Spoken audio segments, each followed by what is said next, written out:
Hello dear Praveen Uttarardh students, உங்களுக்கு first பேப்பரில் 7th question போட்டோமா. இப்போ 6th கொஸ்டினுக்கான எஸ்ஏ ஒன்று பார்க்கலாம். உங்கள் ஷரோனா கைடில் 152 பேஜ் நம்பர் அதில் பாருங்கள். கவி பரிச்சை ஏக் தின்கா. தின்கான்னா ஒரு காஞ்ச சருகு, குச்சி, வைக்கல் இருக்குல்ல, வைக்க போகிறதுலேருந்து ஒரு சின்ன காஞ்ச சருகு தான் தின்கா. ஏக் தின்கா कवि परिचय। एक तिनका नामक कविता श्री अयोध्या सिंह उपाध्याय हरियौद की कविता है। இதில் அவர் சொல்லியிருப்பார், அவரை பற்றி படித்தோம் இல்லைங்களா, நம்ம எஸ்ஏ படித்தோம்ல, அதிலே சொல்லியிருப்பார். அதில் வந்து இது ரெண்டுமே உபதேசாத்மக் கவிதை அப்படின்னு ரெண்டு சொல்லியிருப்பார். அதில் வந்து இது கர்மவீர் ஒன்று, இந்த ஏக் தின்கா, இந்த ரெண்டுலேருந்து கண்டிப்பாக நமக்கு இந்த வாட்டி வரப்போகுது. அதனால் இது நல்லா படிச்சுப்போம். अयोध्या सिंह उपाध्याय हरियौद जी எழுதின कविता தான் एक तिनका। खड़ी बोली में कविता लिखने वाले आरंभिक कवियों में हरियौद भी एक है। கடிபோலியில் ஆரம்பத்தில் கவிதைகள் எழுத ஆரம்பித்த கவிஞர்களுள் நம்ம அயோத்தியா சிங் உபாத்யாய் ஹரியௌதும் ஒருவர் அப்படின்னு சொல்கிறாங்க. பிரிய பிரவாஸ் ஆப்கா மகா காவியக, இவருடைய மிகப்பெரிய மகா காவியம் பிரிய பிரவாஸ். கவிதா பரிச்சை. இப்போ கவி பரிச்சை பார்த்தோம். கவி பரிச்சைன்னு தலைப்பு போட்டு இதில் ஒரு 2 பாயிண்ட் எழுதுங்க. கவிதா பரிச்சையில் மனுஷிய அகங்கார் கர்த்தாக, மனிதனுக்கு அகங்காரம் ஏற்படுகிறது. வகு மான்தாக கி, மனிதன் என்ன நினைக்கிறாருன்னா, கி உசிக்கே காரன், அவரால் தான், உசிக்கே காரன்னா தன்னால தான் இது இந்த காரியம் நடக்குது, இது நடக்கிறதுக்கு நாம் தான் காரணம், நம்மளால தான் இது நடக்குது, நம்மளால தான் இந்த செயல் ஆகுது அப்படின்ற ஒரு எண்ணம், தான் அப்படின்ற எண்ணம் வந்து இருக்குது. அதுதான் அகங்கார். மனுஷ அகங்கார் கர்த்தாக வகு மான்தாக, அவர் என்ன நினைக்கிறாருன்னா, உசிக்கே காரன் சபு காம், நம்மளால தான் எல்லா வேலையும் அப்படின்னு நினைக்கிறாரு. நம்மளால தான் எல்லா வேலையும் சபிகாம் டீக்கு செலுத்தாக, எல்லாமே நம்மளால தான் எல்லா வேலையும் சரியாக நடக்குது, நாம் தான் இதுக்கு காரணம் அப்படின்ற நான் என்ற அகங்காரம் மனிதனுக்கு ஏற்படுகிறது. कवि जानते हैं कि मनुष्य के अहंकार को मिटाने के लिए छोटी सी तिनका काफ़ी है। கவிஞர் என்ன சொல்ல வர்றாருன்னா, கவிஞருக்கு தெரியும், ஏன்னா இந்த மனுஷனுடைய அகங்காரத்தை போக்குறதுக்கு, மிட்டானேனா போக்குறதுக்கு, சோட்டி சி ஒரு சிறிய, தின்கா காஃபிக ஒரு சின்ன சருகு போதும், காய்ந்த சருகு போதும், ஒரு காய்ந்த வைக்கல் குச்சி போதும் அப்படின்னு நினைக்கிறாரு. யஹி பாத் இஸ் கவிதாமே பத்தாயி கை கை, இந்த விஷயத்தை தான் இந்த கவிதையில் அவர் சொல்லியிருக்காரு அப்படின்னு சொல்கிறாங்க. அதுக்கு அடுத்தது கவிதா ஷாராம்ஸ். கவி கி யஹ் கவிதா உன்கே அனுபவ் சே உற்பன்ன ஹை. கவிஞருடைய இந்த கவிதை உன்கே அவருடைய அனுபவத்திலிருந்து உற்பத்தியானது இந்த கவிதை. इसलिए कवि ने यह कविता उत्तम पुरुष में लिखी है. அதனால் இந்த கவிதையை வந்து ஒரு உத்தமமாக நேர்மையாக என்ன நடந்ததோ அதை அப்படியே எழுதியிருக்காரு அப்படின்னு சொல்கிறாங்க.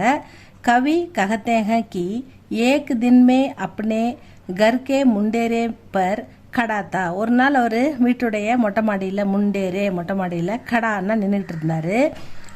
மை கவிதா லிக்தா ஹூ, நான் கவிதைகள் எழுதுறேன். और लोग मेरी कविता को पसंद करते हैं, மக்கள் என்னுடைய கவிதையை விரும்புகிறாங்க. इसलिए இதனால் மை கமண்டி ஹோ கயா தா, எனக்கு ரொம்ப கர்வமாக இருக்கிறது அப்படின்னு சொல்கிறாரு.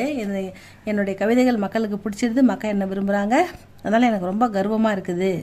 கமண்டுக்கே காரன், அந்த ப்ரௌடாக, அந்த தலகணமாக அவர் சொல்கிறாரு. காரன் மை ஹைண்டா ஹுவா கடாத்தா, திமிரோ ஹைண்டானது அப்படியே திமிரா ஒரு நிமிர்ந்து தலையை அப்படியே திமிர்ந்து நிற்கிறாராம்மா, நெஞ்சை நிமிர்ந்து அப்படியே வந்து தலகணத்தோட நான் நின்று இருந்தேன், மொட்டை மாடியில் நின்று அப்படியே வேடிக்கை பார்த்துட்டு இருந்தேன் அப்படின்னு சொல்கிறாரு. ஹுவா கடாத்தா, கடான்னா நிற்கிறது.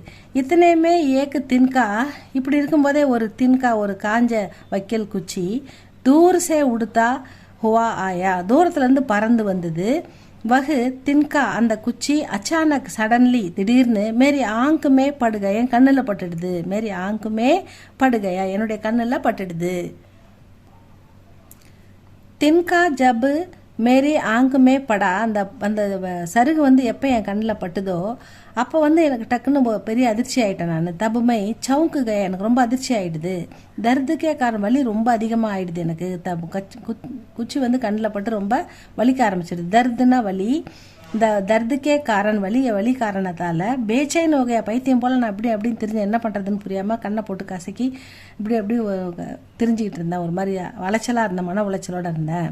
மேரி ஆங்கு லால் ஹோகை, என்னுடைய கண் வந்து லால்னா சிகப்பாக செவந்துடுது, என்னுடைய கண்கள் சிவந்து விட்டன. மாரி அந்த கண் தூசிப்பட்ட கண் அப்படியே செவந்து போச்சு. வகு துக்குனே லகி, எனக்கு ரொம்ப துக்கமாயிடுது, என்னை துன்பத்தை தாங்க முடியல, அப்படியே உருட்டுது கண் அப்படின்னு அந்த துன்பத்தை வந்து துக்குனே லகி, துக்குனே நான் துக்கமாயிட்டேன் அப்படின்றத சொல்கிறாரு.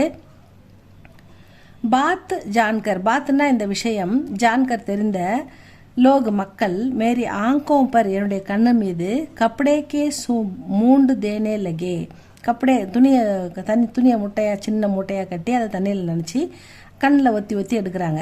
தின்கேக்கு நிக்கல்னேசே பகலே, அந்த தின்கே அந்த காஞ்ச சருகை என்னுடைய கண்ணிலேருந்து எடுக்கிறதுக்கு முன்னாடியே மேரா கமண்டு நிக்கல் பாகா, என்னுடைய கர்வம் வந்து ஓடிவிட்டது. பாகானா ஓடுறது, வெளியே ஓடிடுது, என்னை விட்டு என்னுடைய கர்வம் சென்று விட்டது, ஓடிவிட்டது.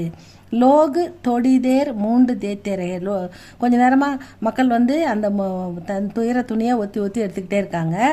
நிக்கல் கயா, அதுக்கப்புறம் அது வந்துடுச்சு வெளியில். தபு மேரி புத்தினே டாண்டுத்தே ஹுயே முஜேசே, என்னுடைய புத்தி என்னுடைய அறிவு வந்து என்ன திட்டி என்னங்கிட்ட வந்து கேட்குது. முஜிசே கஹா, என்கிட்ட சொல்லுது. கி தும் கிஸ்லியே இத்தனா கர்வ கர்த்தே ரஹே, நீ எதுக்காக இவ்வளோ கர்வப்படுற, ஏன் இவ்வளோ கமெண்ட் இவ்வளோ ப்ரௌடாக இருக்க.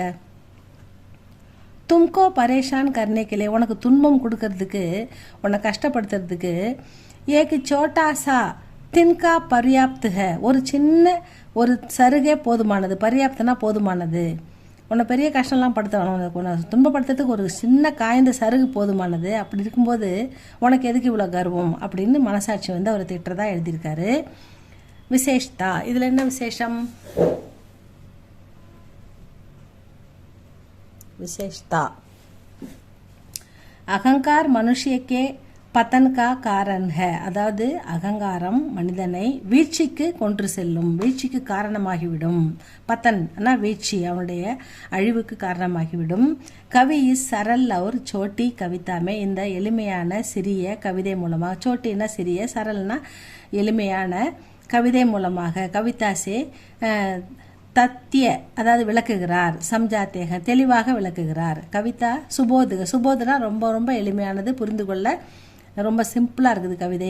எளிமையானதுன்றது தான் இந்த சுபோதுனாலும் எளிமையானது, சரளமானது, சரளனாலும் எளிமையானது, ரெண்டும் ஒரே மீனிங் தான். இந்த விசேஷத்தை தான் கொடுத்துருக்காங்க.